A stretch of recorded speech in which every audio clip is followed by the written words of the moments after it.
দুটি ছোট গাড়ি থেকে ৮০০ বোতল নিষিদ্ধ কাপ সিরাপ উদ্ধার সহ এক ব্যক্তিকে আটক করে পুলিশের হাতে তুলে দিল বিএসএফ।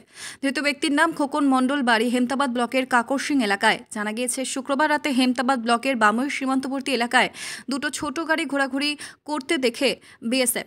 এরপর গাড়ি তল্লাশি করতে উদ্ধার হয় ৮০০ বোতল নিষিদ্ধ কাপ সিরাপ। আটক করে গাড়ির চালককে। অপর গাড়ির চালক সেখান থেকে পালিয়ে যায়। এরপর গাড়ির চালক সহ ৮০০ বোতল নিষিদ্ধ কাপ সিরাপ তুলে দেওয়া হয় হেমতাবাদ থানার পুলিশের হাতে। শনিবার দুপুরে ধৃত খোকন মণ্ডলকে ৭ দিনের পুলিশি হেফাজত চেয়ে পেশ করা হয় রায়গঞ্জ জেলা আদালতে।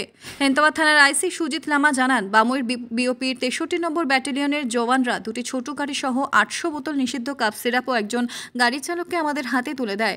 গোটা ঘটনার তদন্ত শুরু হয়েছে।